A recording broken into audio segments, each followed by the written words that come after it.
Operation सिंदूर को अंजाम देने वाली भारतीय सेना पर हर भारतीय को गर्व है। उन जवानों पर गर्व है जिन्होंने देश के लिए अपने प्राण न्यौछावर कर दिए।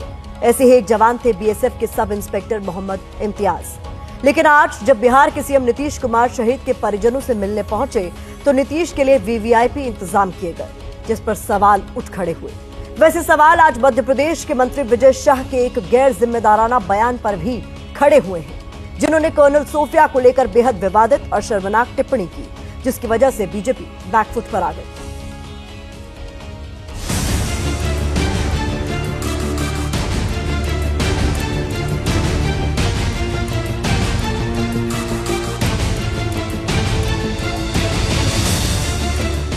अगर आप सोच रहे हैं कि बिहार इलेक्शन से पहले छपरा में नई सड़क का निर्माण हो रहा है तो आप गलत हैं।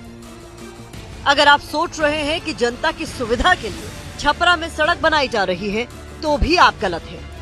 सड़क सिर्फ इसलिए बनाई गई क्योंकि मुख्यमंत्री नीतीश कुमार आज सारण जिले के नारायणपुर गांव आए थे। नीतीश ने आज ऑपरेशन सिंदूर में शहीद हुए जवान मोहम्मद इम्तियाज के परिजनों से मुलाकात की, लेकिन उससे पहले ये चमचमाती सड़क हाईलाइट हो गई। सीएम के दौरे को लेकर कोई कमी न रह जाए, इसलिए कुछ ही घंटों में सड़क को तैयार कर दिया गया।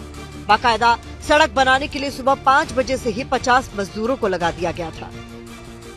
सीएम की शहीद के घर तक की यात्रा के लिए किस तरह मिनटों में सड़क बन रही है, ये तस्वीर मैं आपको दिखाऊंगी। क्योंकि इसी रास्ते से मैं शहीद के घर गई हूँ और जो मैं देख पा रही हूँ वही आपको सटीक दिखा रही हूँ। ये सड़क आप देख सकते हैं, बिल्कुल नई चमचमाती हुई सड़क पिच रोलर के साथ आपको नजर आएगी। और इस सड़क को आज सुबह 5 बजे से बड़ी संख्या में मजदूर लगे हुए हैं इस सड़क को बनाने के लिए। बीएसएफ के सब इंस्पेक्टर मोहम्मद इम्तियाज पाकिस्तान की तरफ से की गई फायरिंग में शहीद हुए थे। नीतीश ने आज उनके परिजनों से मुलाकात की। बिहार सरकार ने शहीद के परिजनों को 50 लाख रुपए की मदद भी दी है, लेकिन सवाल उस वीवीआईपी इंतजाम पर है जो सिर्फ सीएम के दौरे को लेकर किए गए। कूलर, पंखे, लाइट सब कुछ ही घंटों में लगा दी गई, कालीन तक बिछा दिए गए। ये कोई पार्टी का कार्यक्रम तो था नहीं, बल्कि मुख्यमंत्री को शहीद के परिवार से मिलना था, लेकिन नीतीश के प्रशासन ने इसे भी वीवीआईपी बना दिया। आज तेजस्वी यादव भी शहीद के परिजनों से मिले। नीतीश के लिए हुए वीवीआईपी इंतजाम को देखकर तेजस्वी भी हमलावर दिखे। आज के मौके पे हमको कोई राजनीति करनी नहीं है, लेकिन इस पिछड़ा इलाका है, इस इलाकों में जो लोग भी विकास के दावे करते हैं वो तो सबके सामने आ गया कि कितना खोखला वादा है। तेजस्वी यादव ने शहीद के परिवार को आर्थिक मदद का चेक भी सौंपा और लालू यादव से फोन पर शहीद के परिजनों से बात करवाई। शहीद जवान इम्तियाज की बेटी ने भी कहा है कि वो सेना में जाकर देश सेवा करना चाहते हैं।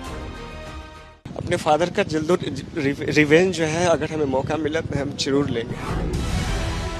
बिहार के बाद अब मध्य प्रदेश में हो रही राजनीति के स्तर को भी नापिए। मंच पर दिखाई दे रहे ये एमपी की मोहन सरकार के मंत्री विजय शाह हैं। मंत्री विजय शाह ऑपरेशन सिंदूर के बारे में बोलते बोलते सारी सीमाएं लांघ गए। कुछ ऐसा बोल गए कि उन्होंने सेना के शौर्य पर ही सवाल उठा दिए।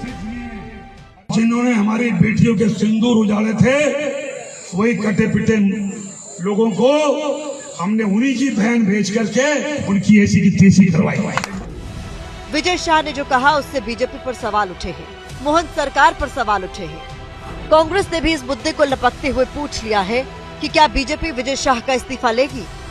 क्या पीएम मोदी और बीजेपी के नेता इस ओछी सोच के लिए माफी मांगेंगे, या इस घटिया सोच के लिए विजय शाह का प्रमोशन किया जाएगा, उसके समर्थन में रैलियां निकाली जाएंगी?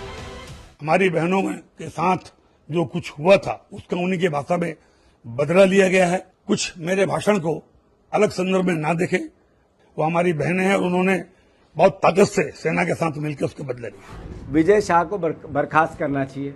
विजय शाह जी को इसी वक्त बर्खास्त करना चाहिए। जिन कर्नल सोफिया कुरैशी का नाम लिए बिना ये मंत्री इतनी गैर जिम्मेदाराना बात कह रहे हैं ताकि कुछ तालियां बटोरी जा सके, उन सोफिया कुरैशी पर पूरे देश को नाज है। हम उम्मीद करते हैं कि ऐसे मंत्रियों की जुबान पर लगाम लगाई जाएगी।